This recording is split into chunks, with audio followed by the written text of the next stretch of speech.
Welcome into the Two Guys One Pod Fantasy Football Podcast. I am the legendary ball knower, aka Chef 90, aka your favorite podcaster's favorite podcaster, and I am joined by Addy, the Nard Dog, Narder. Big dogs gonna eat.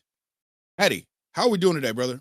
Oh, I am feeling good. The tail's wagging. I'm ready to take some unders. We're gonna have fun. We got tight end prospects here, man. There's nothing a dog likes more than a tight end. Phrasing on that one. That one took a minute. Phrasing. Also,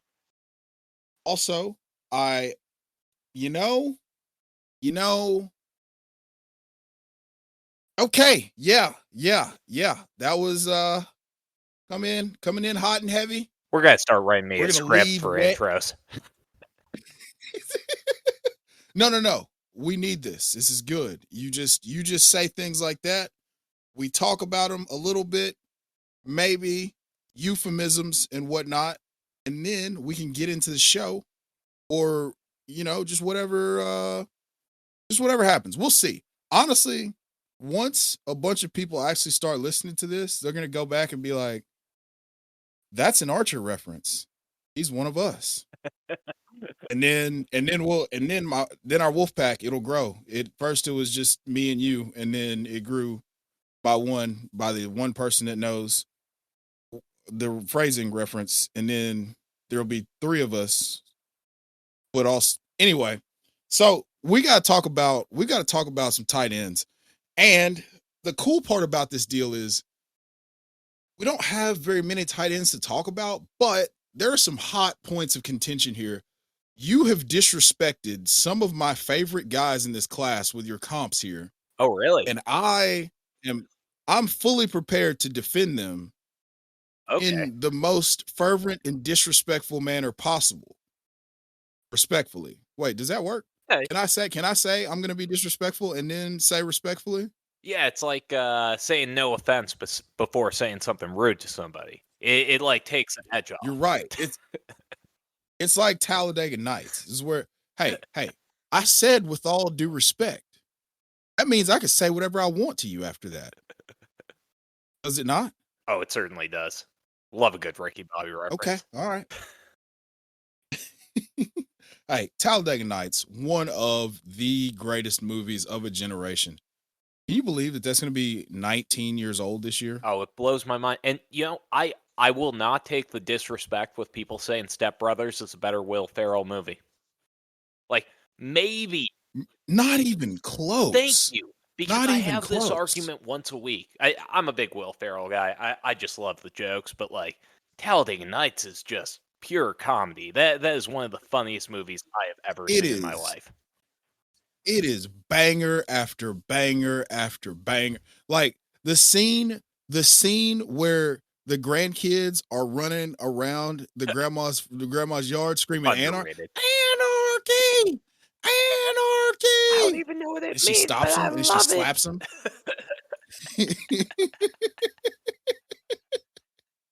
And she slaps him and he goes, "Ooh, Granny, you're about to paint." She says, "I'm about to paint your back porch red." And he goes, "You're about to tame us. You're about to tame us like two wild stallions, aren't you?" And she was like, "Yep." Oh, my Lord. You can't make that stuff up. Like, now you'd have somebody complaining like, "Oh, that is child abuse, and I cannot believe that someone would ever allow for their children to be treated that way." It's like, shut up. We all got a spanking once. Come on. Yeah. Like, you caught your parents on a bad day. Yeah. It's like, look, man, I get it. Like, you just had a rough day at work, and then I come home talking about I don't eat chicken nuggets, and then I'm like stomping around the house like I pay the bills. Oh, yeah, hey, look, you might be working your way towards getting your ass whooped. That's okay. That's okay. Like, you learn from it. You're like, man, maybe I shouldn't be so loud about like not wanting chicken nuggets and stuff. Like, maybe mom had a rough day. Maybe dad got yelled at his job today. Maybe somebody cut him off in traffic and he wants to go beat him up, but he can't. Like, You never know. Yo, Doug. You never know. Doug, have I ever told you my chicken nugget story from when I was a kid? No. Okay, But we're gonna do it now. we're gonna do a quick one. But my dad's been telling this at like story write-offs, like for the Moth and Chiz for like the past couple like months. He loves this story. I'm lukewarm on it, but it is funny. So when I was a kid, I loved those McDonald's chicken nuggets. They're fantastic. But Right. yeah. And I'd have them all the time. And my dad was trying to get me off of them. And he goes up to me one time, you know, like a dad will do. You're a father. You'd probably pull this once or twice. He's like, hey, you know, there's chicken poop in the chicken nuggets. And I was like, no, there isn't. And he's like, there's chicken poop in the chicken nuggets. And I was like, prove it. And he's like, I'll drive you to McDonald's right now. You ask the cashier if there's chicken poop in the chicken nuggets. And we drive up to the McDonald's. I walk up. I'm like 6 years old. I just walk up to the cashier. Rhea saunter up there. I'm feeling confident. I'm like, is there chicken poop in the chicken nuggets? Person looks around, like looks for like a camera or something. And they're like, yeah, there is. Walked right out.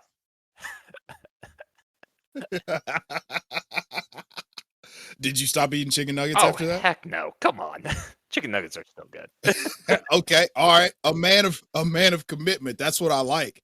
And you know what else that we are committed to? You took a week off. Respect. You had to take time to process what that information, they were and whether honest. or not that's you all were that going matters. to act on that. Oh, look, you know what else we're committed to though? Oh yeah. What are we? We're committed to talking about the best and worst case scenario for some of these tight ends. So, lead us off with your worst case scenario for one, and be careful about what you say. Okay? Respect. Put some respect on his name. All right? 2025 or 2024 Mackey Award winner, Tyler Warren. What do you have to say about Tyler Warren? So, his worst case scenario, and I'm close to this worst case scenario actually as a Bears fan, is Cole Kmet. I see it. It is a very athletic tight end, bigger bodied, good catch radius, good high point of the ball that can disappear from a game. And I know he hasn't yet, but a player like him gets into the wrong offense, gets with a play caller that doesn't know how to use him, gets put in too many blocking situations, and ends up getting subbed out for Hayden Hurst for no reason, gets subbed out for Gerald Everett for no reason, and all of a sudden, you end up with a Cole Kmet-esque season for Tyler Warren, who is a fantastic prospect and looks a little like Brock Bowers out there. That's kind of who I see most of the time, but when I see Brock Bowers, I see kind of Cole Kmet sometimes. I think that Cole Kmet could be great, but we do not know what to do with him. And if Tyler Warren goes to who ended up with Shane Waldron? Was it Jacksonville? Yes. Yeah. Yes. If he ends up in Jacksonville, you think that I'm going to take Tyler Warren in any dynasty draft? Heck no. Heck no. Listen, I'm so excited I was so terrified as a Titans fan. I was so terrified about having Liam Cohen, the master of disaster, like just the guy who just creates all these mismatches. He made the Tampa Bay run game relevant after years of just toiling in the desert. They average 146 yards a game. I'm petrified that Liam Cohen is now a head coach in my favorite team's division. And then they hired Shane Waldron. You want to talk about Captain Underpants? I started to go under on everybody. I even started to write up a little piece on Player Profiler about how much I dislike BTJ now. Oh, my goodness. But then I was like, oh. See, I put a little too much dip on my chip. And then had to, okay, all right, that's enough, JC. That's enough. However, I totally see your point here. I 100% see your point. I think that, Tyler Warren, 6'6", 260 pounds. This is a guy who had over 100 catches, had a 17 catch game, right? and also was used in the run game and as a wildcat quarterback on more than one occasion. And he played quarterback in high school. So I see your point wholeheartedly, because landing spot is going to be key, even if he is the number one tight end prospect by consensus. I see how it could 100% go like, I don't know if I love that landing spot. Do you have a landing spot in mind besides Jacksonville that you would absolutely hate for him to go to? I mean, the Raiders seem like a team that would take another top tier tight end, but I'm not going Oh, to put that on no. them. Oh, They give off that no. energy, though, right? Like, They do. That would be like a complete this would be Pete Carroll spending consecutive second round picks on running backs. Like, you got Ken Walker, it's like, it's not enough. It's not enough. Like, you go in and then you got to get a thruple of tight ends. I need a thruple. So you got second round Michael Mayer, first round generational talent Brock Bowers. Then you come right behind with, pause, no Diddy. And then you follow that with Tyler Warren. That terrifies me. We've achieved new fear unlocked status, and I don't appreciate that one bit. I have another one there. You know who else likes getting extra tight ends? Arthur Smith. Oh, no. Pittsburgh Steelers. No. They got Dwayne Washington. They got Pat Freiermuth. No. They would totally take Tyler Warren. And then they just extended Pat Freiermuth too. Yeah. And they do that. Trust me, they would. No. As they did this with Tigo and Janu too. Oh. Well, okay. All right. So you said Chig and Janu, right? Give me some best case. Come on. You said Chig and Janu? Yeah. So conveniently, they do not overlap. So Chig. Oh, do they not? No. Okay, so Chig's rookie year was the year that we traded Treylon Burks. We traded for what ended up being Treylon Burks. And then that same free agency year is the year that Hunter Henry and Janu signed with the Patriots. So we never got to. I forgot about that, John. Yeah. We never got to see the Spider-Man meme between Chig and Janu. But let's talk about some happier things, okay? Now, yeah. My best case scenario after watching this guy quite a bit, I saw it and I didn't want to say it, but I wrote it down and I thought about it for a long time and I was like, man, maybe I should go with somebody else. I'm gonna go with Jimmy Graham. I like that. Yeah, Jimmy Graham played for like 11 different teams, but he made his hay with the New Orleans Saints back in the day. I mean, just pass catching extraordinaire, red zone monster. Just to add some context. I mean, Jimmy Graham's a guy that's got, a couple 1,000-yard seasons under his belt, multiple double-digit touchdown seasons under his belt. I mean, former basketball player, so we know you get all the cool colloquialisms about, he just boxed him out and he was just rebounding the ball. Like, please stop with these terrible analogies. So yeah, Jimmy Graham's got multiple seasons of over 1,000 yards, 2 1,000-yard seasons, another 980-yard season, another 920-yard season, and 3 double-digit touchdown seasons. Actually 4, excuse me, I missed one. So yeah, I think that this could be somewhere along the lines of a 99 for 1,311 type ceiling. That feels reasonable. Jimmy Graham also in 2013 comes out with 86 for 1,216, recording 61 first downs that year. 61 of his 86 catches went for first downs. That's ridiculous. So I think that, the ceiling is somewhere around there for me. And I'm really excited. the landing spot's going to be primo, because I said that if he goes to the Colts, I would be completely out. But if he lands with somebody who knows how to, like, for instance, if he slides to the bottom half of the first round and he ends up in Denver with, ironically, Sean Payton, who led Jimmy Graham to this stardom, like, how do you not get bricked up into cement aisle for this guy? Like, how are you not? Yeah. Yeah, that's fantastic. Yeah, dude, I'd be harder than a diamond in an ice storm.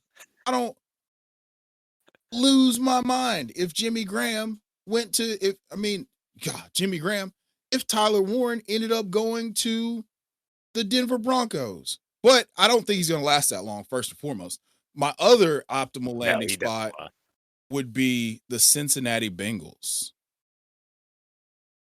I still don't think he lasts that long. I think that's like pick 15 or 6. That's like 15. Yeah, because they didn't make the playoffs, so it can't be. So 14 teams make the playoffs. Yeah, it's not. Yeah, so I mean, yeah, he could fall to them. Right. Work. So, He's like, you saw Mike Gesicki have great games whenever T. Higgins was out of the lineup. So we could very easily position ourselves to where Tyler Warren goes and ends up with Joe Burrow. Now we're talking about him as the dynasty. He's already, on Player Profiler, he's already mentioned as the dynasty tight end 4. He is already the dynasty tight end 4. So we would be talking about that him. Seems premature. You think so? I don't want to say I think so, but if he goes to the wrong team, I do. If he goes to the wrong team, I think the ADP will reflect. I think the ADP will reflect. Yeah, it'll adjust. You're right. But as of right now, everybody's in the cement aisle. There's no more room. There's no more bricks. Everybody's all bricked up about Tyler Warren. So let's move on to our second tight end. Let's talk about the somewhat consensus tight end 2 in this class. Let's talk about it. We've got Colston Loveland. And Colston Loveland, to let you guys know, former Michigan tight end, 6'5", 245 pounds. Now, this is a guy whose production fell off a cliff this year because Michigan had future Michelin tire salesman playing quarterback. And this is going to be, there's no overlap between this guy and Bryce Underwood, the 5-star, $10 million NIL guy. So he exits the Ann Arbor City, University of Michigan, whatever, without getting to play with another elite quarterback. And this year, his production suffered quite a bit. So, Addy, why don't you tell us what's the worst case scenario for Mr. Loveland? Well, I first want to start by saying the number 44 on Tyler Warren is so much harder than like the 87 that Loveland wears. But because you know who Loveland reminds me of? A frequent number 87 wearer.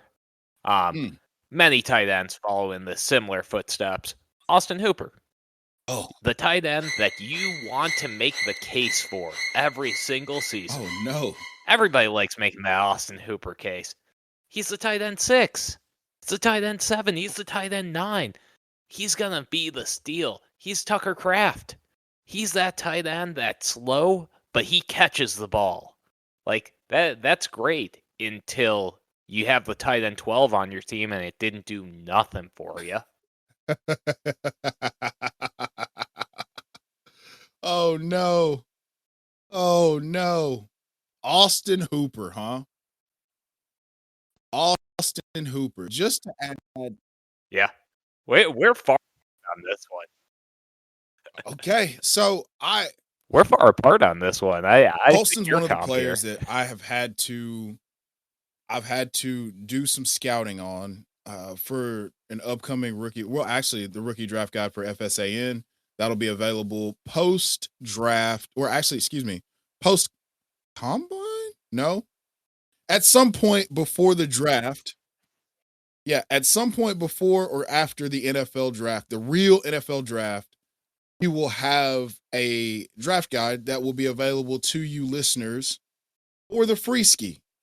However, right now, I've spent quite a bit of time looking at his numbers. One, in his best season, the national championship season, he comes out, he's got 45 catches, 649 yards, 4 touchdowns. These aren't world-beating numbers, and that was in an offense that was just totally run heavy. I mean, I it was you can see some of the potential. And what I like about him is that he can create separation at the top of his routes. I won't go as far as to say what some people on the Twitterverse, on X, whatever you want to call it, they're saying that this is a guy who could absolutely carry an offense. Come on. I mean, he could be your prototypical Trey McBride type of tight end. If you wanted someone who's going to be a focal point of the passing game, you would then find yourself in love with Colston Loveland, no pun intended. And I just don't see that. I don't see it. I don't see I think that he could be really good. I think the best case scenario for a guy like this is Jonnu Smith. I think, with his ability to move a little bit after the catch, his ability to separate the top of his routes, he's a good route runner for a tight end. I think for his draft capital, his athleticism, 40 is one of the most direct correlations to success. A good 40 time, good being anything 4.65 or below for tight ends, not including size or size adjusted speed score. I think anything below 4.65 is considered above. Like Trey McBride was in the 89th percentile and he ran 4.62. So anything below 4.65 puts you in like the 85th percentile of tight ends. So anything below 4.65 is really good. I think if he tests that well, it's possible. I think it's possible. I wouldn't a little 470 on film to me. Well, that's the thing too, is like, okay. So we can't, I like how you self-edited your, like, what am I talking? What are we doing here? Look, hey man, we've got time to fill and time to kill. So that works perfect. Here's the deal. I think that this is the guy in the class that is the wild card. Like right now, I think he's probably in tight end premium. Some of our ADP, he's going around like the 2-3, and that's in tight end premium. So this is the guy whose draft capital stands to benefit the most of the combine. So I'm interested to see. I think that he's an athletic move tight end. So let's see where it goes. Now, let's move on to the pass catcher extraordinaire. Let's talk about old JC, the old legendary Baldwin. Let's talk about his favorite tight end in the draft. And this is a guy that I want you. Yeah. Oh man, we gotta fight about. All right, I hate Tyler Warren. I mean, I hate Harold Fannin Jr. Oh, so we're gonna talk about Harold Fannin Jr. I didn't even say his name. I didn't say his name yet. We both landed on the fact that we love Harold Fannin Jr. This is your favorite? So now I gotta change my stance. I hate Harold Fannin Jr. And I'm gonna give you the best case scenario. How does that work?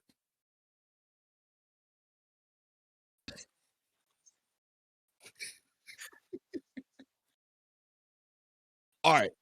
So all right. So let's go ahead. You give the people your worst case scenario for Harold Fannin Jr. It's gonna sound real weird, but like, my worst case is really bad though. Does that help? No. Oh, don't you dare. Don't you dare. Oh my goodness. Oh my goodness. Oh, that would feel we're sticking close to home here. Everybody believed in Trey Boo Boo. I'm a Florida fan. Funny, I love Trey Boo Boo. We're going Trey Boo Boo. That's so gross. That would suck, right? So for those of you who aren't familiar with Trey Boo Boo, that's Trey Burton. But I believed in Trey Boo Boo. Formerly of the Philadelphia Eagles and the Chicago Bears. just a guy who he was going in had the 5th all round. of the tools physically. I mean, every now and then he would pop off a game. This was supposed to be Jordan Reed 2.0 for our OG listeners out there that remember the long lineage, the short and brief lineage of really good Florida tight ends who then went to the NFL. This was supposed to be Jordan Reed 2.0. And you only saw flashes of how good he could be. Just to add some context to this picture, dude, he's only 33 years old.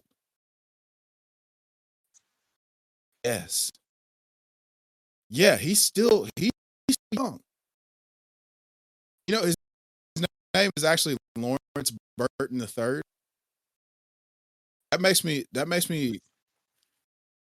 yeah, is he really? I feel like I would take him more seriously. Oh my gosh, he's young. If we called him Larry Burton III, but then we would be getting him confused with Luther Burton III. That's Burton. Such a harder name. Anyway, so Trey Burton's best season was in 2018 for the Chicago Bears, ironically enough.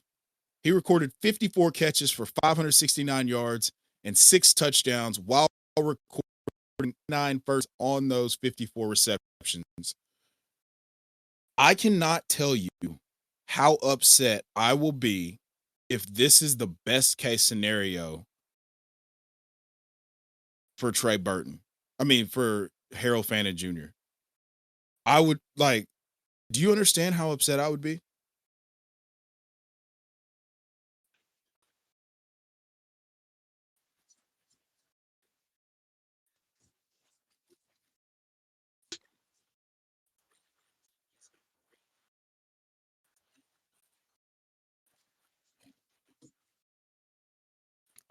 I'd be pretty mad if he ends up with this sort of season. But see, he's undersized.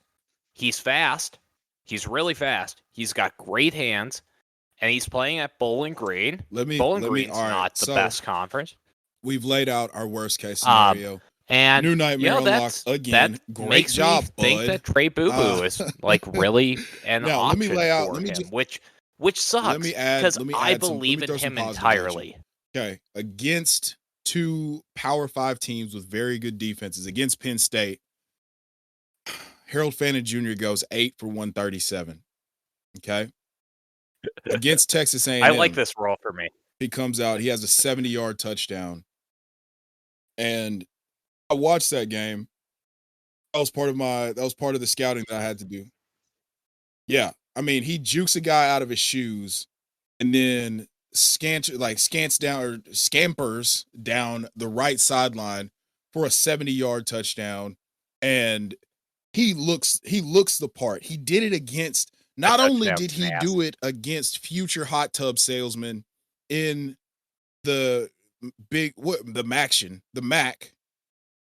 He did it against hot tub salesmen, and he did it against SEC and Big Ten competition. So this is a guy who put it on tape. He put it on tape against really good competition. And he goes into the Senior Bowl. Everybody's like, oh, well, he's going to be way undersized. He comes in at 6'3", 238 pounds at the Senior Bowl. And then the zebra score or whatever, his zebra scores, he recorded the second highest miles per hour of any tight end. And I confirmed my priors with Harold Fannin Jr. this year, or excuse me, not this year, but during evaluation season with some of his performances, some of his performance at the Senior Bowl. Now we're going into the combine this week, and I'm looking for him to run a great 40 and test very well in the 40 in the vertical jump and all of the agility metrics, because he is the prototypical move tight end.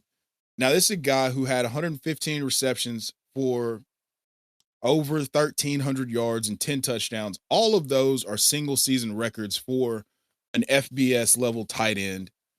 Not only that, he was third in the Biletnikoff voting as a tight end, and he was a consensus consensus All-American. So I am really excited about this guy's prospects. My best case scenario for Harold Fannin Jr. is a day one starting role. We're looking at a guy that's just like Isaiah Likely.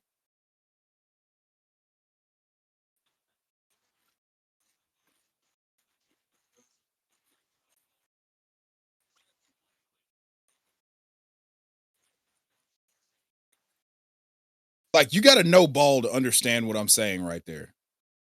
Like, you know how dope Isaiah Likely is. People aren't going to know like, how, you know how dope good of a he take is. that is, but I totally agree. So, because I love what I'm Likely. saying is that I'm totally the with potential you, that you've seen with Isaiah Likely in flashes when given a primary role is what you probably will get if Harold Fannin Jr. gets day one or day two draft capital. If he ends up going, if Travis Kelce starts to decides to step away from the game of football, and the Chiefs just happen to take this guy at 31, he steps into that offense. Like, how pilled up are you for Isaiah? Excuse me, I've done that 4 times now. How excited are you gonna be? Yeah, how excited are you gonna be for Harold Fannin Jr. if he lands somewhere like Kansas City?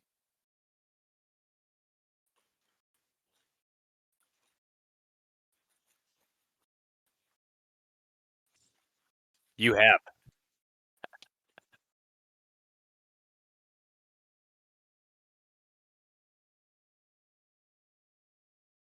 Exactly. Oh, dude, you're talking like super flex tight end premium. You're talking like second or third round. Like, I think you have to be aggressive with a guy like that because if he gets 1 year behind Kelce, and Kelce already looked a little slow consistently. Like, let's be fair. Consistently. We saw the cliff. We saw the Gronk cliff. Yeah, I finally think hit him. People are gonna say, "Oh, well, Isaiah Likely, he's not actually a tight end. He's not actually one of the most premier tight ends in the league." It's like, bro, go watch Isaiah Likely play football and tell me without a doubt that that's not one of the best football players that every you've year. seen. So yeah, I think that guy. I think. Oh my gosh! Don't. Hey, we're not gonna besmirch the good name of Mark Andrews. Rick will be rolling over in his house somewhere, really, really sad if we're just besmirching the good name of Mr. Mark Andrews. I love Mark Andrews too, ever since Oklahoma. However, this season, if it wasn't a sign of decline, I don't really know how to classify it, to be honest with you.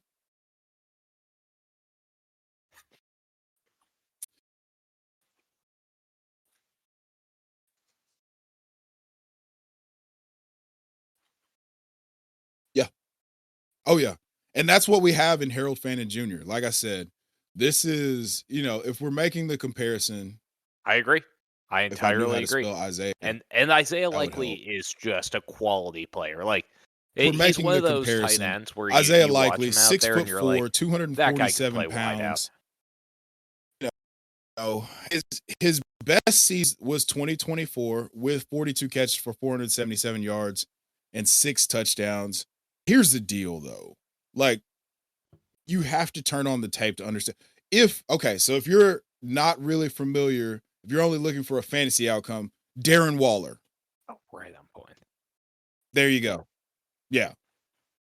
Like, that's the type of talent that we're talking about at the position here. So we'll transition now from discussing the tightest of tight ends to discussing some players that just missed the cut in our main show about how many, we had to get through a lot of players. Yeah. So let's just talk about a couple guys here that we love, that we have love for, that we didn't get to run through during the primary portion when we were covering receivers or running backs. So why don't you start us off with a receiver here? We're going to go with Jalen Royals, wide receiver from Utah State. Broke his foot or had a lower body injury in 2024 that curtailed his 2024. But in 8 games, he puts up 55 catches, 869 yards, and I believe 6 touchdowns. So, Addy, give us the worst case scenario for Mr. Jalen Royals.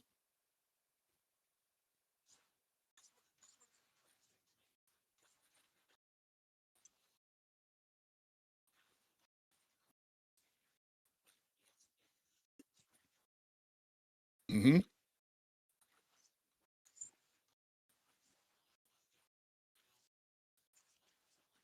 So this one's interesting to me because we're talking about another small school guy who had a little bit of a curtailed senior year, but is a field stretcher and a half.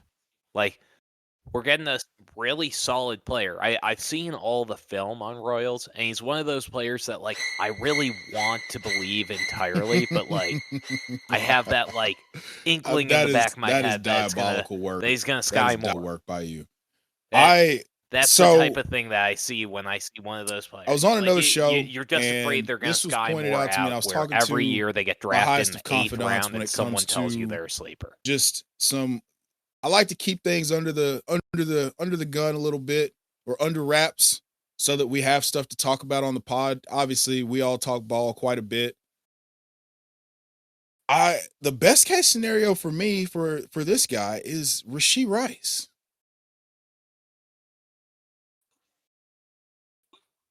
Yeah, I mean that's yeah. It's best case scenario, obviously, but so we're talking about one of the more dynamic run after catch threats in the entire class.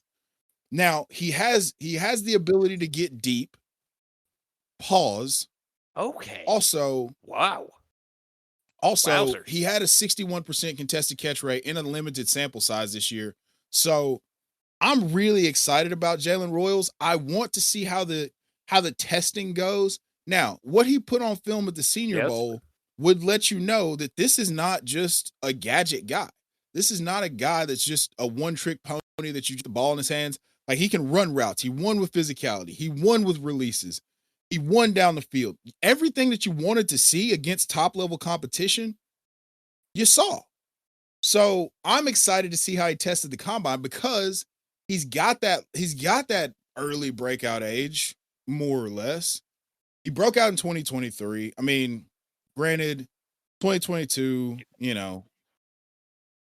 it's Utah State, and I mean, it's not necessarily early, because he comes in 2022 and, I mean, does not record a single stat. 2023, he has his breakout season.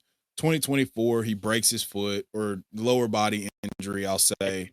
So I'm not sure. Broken foot. He doesn't necessarily, they don't disclose exactly what it was, but anyway, lower body injury. And so this is, I mean, the if we're talking about Sky Moore as the floor, why are we using all Chiefs players first and foremost?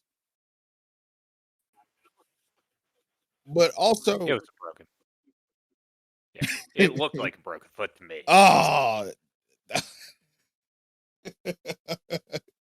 But yeah, I think that the best case scenario for could be Rashee Rice. So yeah, I know. Move on. All right. We're deciding that Chiefs receiver room. How about Kadarius Toney? Bring it to me. All right. Okay.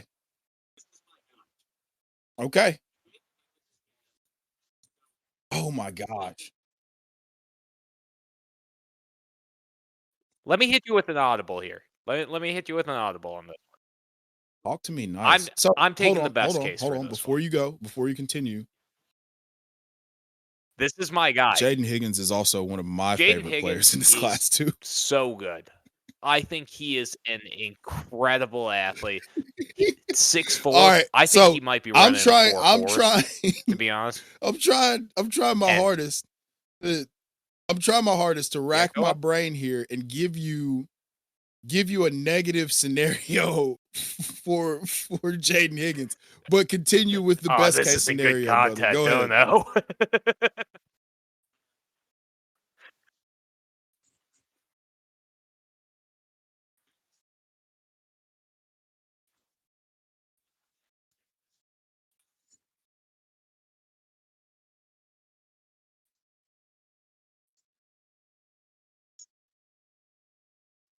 All right, Jaden Higgins. We're talking about 6'4". He's coming out of 22, Iowa State alum, was absolutely fantastic this year. 87 for 1,183 and 9. Why did you have to Just say that? Why a did you have to say that? monster. And I gotta say, man, I just when I was watching now him, I've got to say, I saw a yeah, little no, bit I of Nico do. Collins. All right, so as Saw we're a little working bit on of the draft Nico, guide, and I he's gonna text one go of my buddies, late. Schulte, and I was like, "Hey, man," verbatim. The text goes, "Hey," because I wasn't assigned Jaden Higgins, but I wanted to see if it was I can just, tell you agree. those guys at Iowa State just throwing the ball all over the yard, because him and Jalen Noel were the first two since CeeDee Lamb and Hollywood Brown to go over 1,000 yards in the Big 12 as a pair. So I text him and I said, "Hey, what do you think about a Jaden Higgins, Nico Collins comp?" And yeah, that happened about 10 days ago. So you saying that just further gives me confirmation bias about how I feel about him. So having to now come in and say, "Oh, well, he's not that good. I don't like him." We didn't even talk about this. My worst case scenario is Nick Westbrook-Akine. You made me do this. Yeah, I don't love it. I don't love having to do this right now. I have been a Jaden Higgins just stan since about midway through the Oh season. no! When just some of his highlights popped up on my feed. I forget who they were playing. I totally see it too. I immediately that was hurts. like, "Oh, it's a guy to keep an eye on," because I thought maybe he was like 6'1", kind of, but like longer limbed. And then I found out he was 6'4" and 217. He goes into the Senior Bowl. He's 6'3.5". He's 217. And you saw what he did at the Senior Bowl. If you haven't seen what he did, I think I have some of them on my timeline at some point at Chev90 on X. So like just go type in Jaden Higgins. You'll find the propaganda there. But I'm tasked with giving us the worst case scenario here. So worst case scenario, bud, we have Nick Westbrook-Akine for Jaden Higgins. Now, are you happy with yourself now?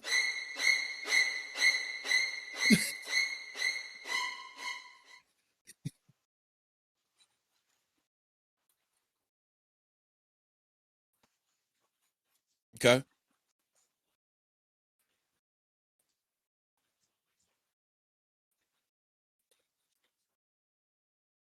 No, not at all. In fact, I'm gonna try and change this topic quickly because we have one that I think we're gonna agree that neither of us really like coming up next, and we both love Jaden Higgins. Right. I think he's absolutely set up for a great career. I think my worst case for him would be Jalen Tolbert, just for reference, and even that's pretty great.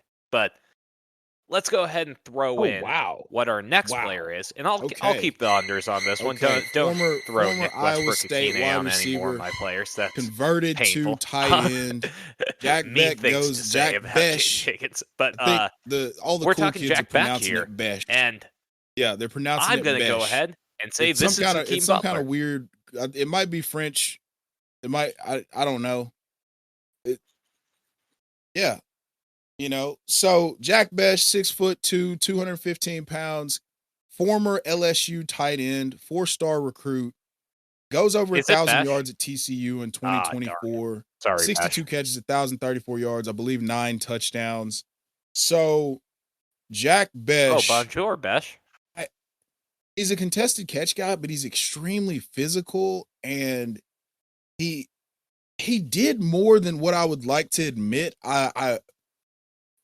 I thought it was just kind of a hype, feel-good story, right? Like, obviously, we know he experienced some personal tragedy due to the terror attack on New Year's Day in New Orleans. But this kid, he can play. He can play. Right. And I did not want to admit that as much as I in the UFL is crazy. So, all right, best case scenario for Jack Bech I'd have to go with a guy like He can. that one In the feels UFL. way too high here. Adam Adam Adam Thielen.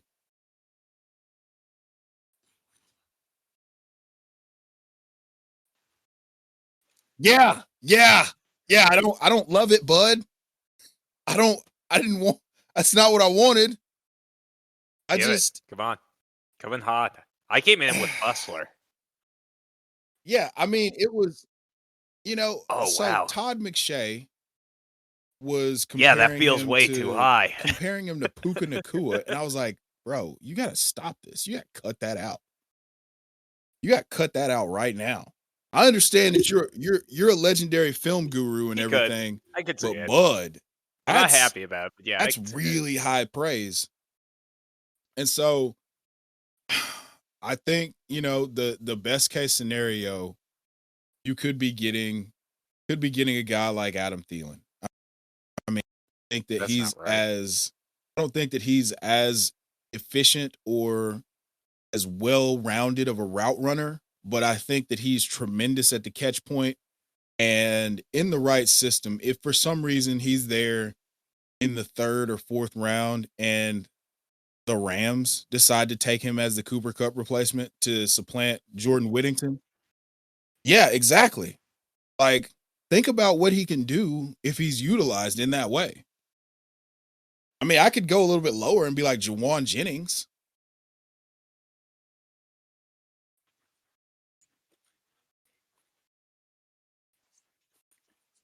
Oh, that's terrifying. Yeah.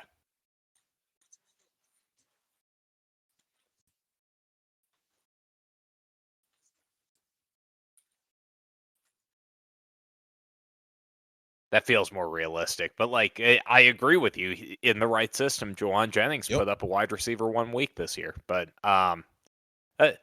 let's move it along to the next big call we have here today. Tez Johnson, Oregon alum. I can see the vision. One of the people carrying Dylan Gabriel the up. The low-hanging fruit here I'm coming in hot with this one. We're talking about a 5'10", 160 guy coming into the draft. Best case scenario. He's put up 2 good years. Yeah, I mean, that's pretty low-hanging fruit. I mean, this is a guy that comes into the Senior much Bowl like as the third lightest player ever. And, but he's a separation specialist. I mean, he is a diminutive dynamo, if you will. So, yeah, best case scenario, I would say Tank Dell. It would. What you said Kadarius Toney, that is mortifying. Oh, Kadarius. Wow. Okay. All right. Let's move on. Yeah, pretty much. Yeah. All right. Let's move on. Who do you want to run by next?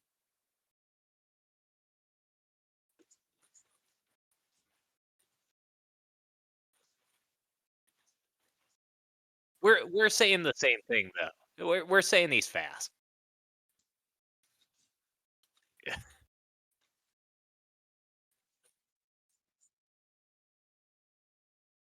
I mean, let's start with really good. Smith. I have a feeling we both love this guy. I just do. Like this is one of those players that in the film room just pops. I mean, first and foremost, but I wanted to come in and tell you the worst case scenario would be Antonio Gibson. 120 total college touches. But I can't bring my I mean, I can't even bring myself to say that's the low case because he looks a lot better than Antonio Gibson looked on film. Also that went a receiver that went pro. Antonio Gibson and Memphis looked okay. I mean, Antonio Gibson found himself the odd man out. So, all right, what's your worst case scenario again? Yeah. You're going to stick with Gibson. Okay. Tony Pollard. Yeah. I'm going to give you an OG comp. The best case scenario here would be Warwick Dunn, Darren Sproles. I'm sticking with Gibson. Let's go Gibson. And the current one is also low-hanging fruit in Bucky Irving.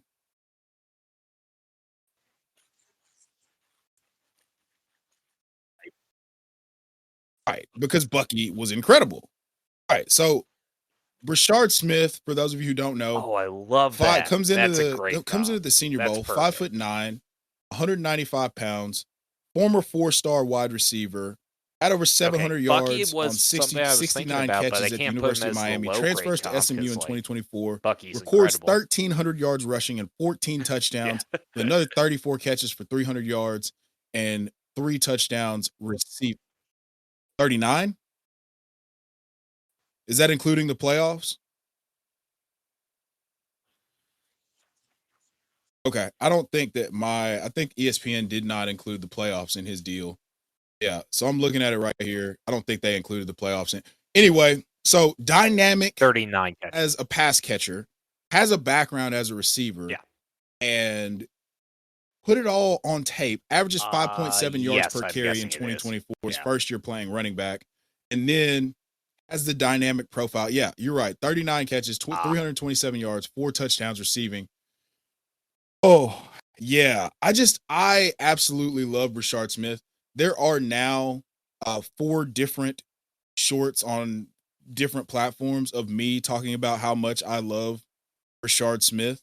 You can go look those up, by the way. They'll probably be on my Twitter page at some point. But yeah, I love Brashard Smith. I think I actually have him ranked as my running back 8 in this class, which is well above consensus. Yeah, and he's been my auto select in mock drafts as my 3rd round pick. And I absolutely love this guy. So the comps, OG Warwick Dunn and Darren Sproles, and the new school current comp would be Bucky Irving.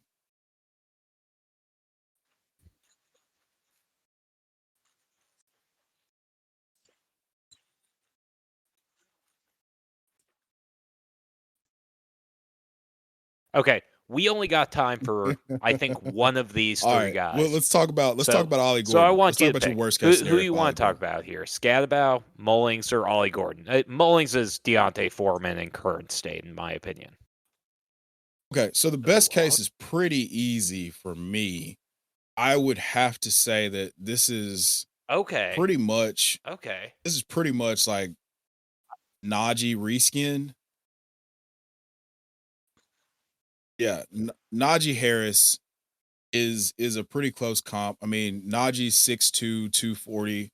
Ollie Gordon goes into the Senior Bowl 6'1", 233 pounds, and won the Doak Walker Award in 2023. Falls off a cliff in 2024, mostly due to Oklahoma State becoming one of the worst programs in all of football bowl subdivision play, and that offensive line rating 4 yards before contact for Ollie Gordon in 2023 to 1.8 yards before contact in 2024. That leads Ollie Gordon going from almost 1,500 yards rushing down to 800 yards. Still scores 14 touchdowns rushing. But yeah, I would have to say Najee Harris is probably his best case scenario. I don't want to use this guy as the worst case because, like, I don't really think he's that bad of a situation. But, like, Braylon Allen this season, I think, is kind of what you could see. And I'm going to go more from the production angle. Because we're talking about a guy who's 6'1", 230. Like, that's about Braylon Allen's size. And yeah. Yeah, just about. But I love Ollie Gordon. That's almost exactly I think the combine's going to do him really well. Like, and I think that 4.4 speed is kind of going to come out. Like, I hope so at least. And that's going to put him exactly. Yeah, I mean, he topped 20. He hit almost 21 miles an hour and on the Martinez GPS in 2023 on like a bunch of these draft boards, which kind of blows my mind. I think he gained. Right? Yeah, I don't agree with that at all. I don't agree with that at all. His ceiling feels much higher to me than those guys. However, I think that, you know, the range of outcomes that he has presented us with, because of the fact that he's now given us a worst case scenario college season, is probably why people are a little bit more trepidatious. But all this will be forgiven if he goes out and runs like a low 4.5 or a high 4.4. That's really all you can do. Like that put Roshan Johnson into the top 4 rounds. Like it could do the exact same thing to him.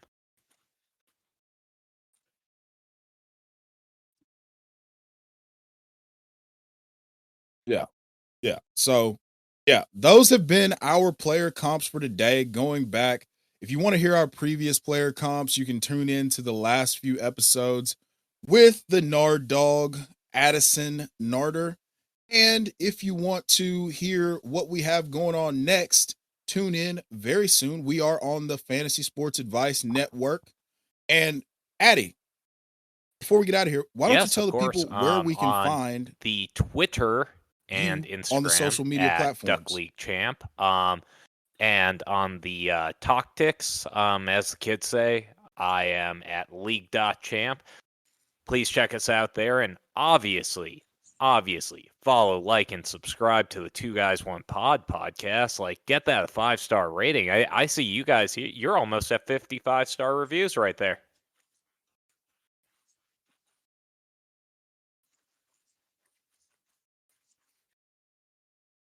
Oh, well, that is a stark contrast. So, full disclosure, I made a post just kind of asking people to come and like and download and subscribe and leave a review. And we were at 31. So, I guess people have tuned in and actually done it, because when I went to bed yesterday, I was like, well, nobody liked the post and nobody even said anything. So, no, there's no more ratings. So, really, thank you guys for doing that. I am at Chev90 on X. We are at Two Guys One Pod FF, all spelled out, on all social media platforms, including Clapper and Fanbase. We're also on Blue Sky. So yeah, that would be all social media platforms. Also, if you wanted to check out any more of my work, I host Player Profiler Today on Fridays at 6 p.m. I host the Dynasty Pulse, which is now a flagship show of the network, the Fantasy Sports Advice Network. And I will leave you with this thought. If there's 3 urinals available and there's a man in one urinal, you never take the urinal directly next to him. And you never, ever take George Pickens over Drake London in a public forum. I like taking that middle urinal. Shame is shame, make people. Friends. Have a great night. We'll cut it there. Hey, you want to see my ring?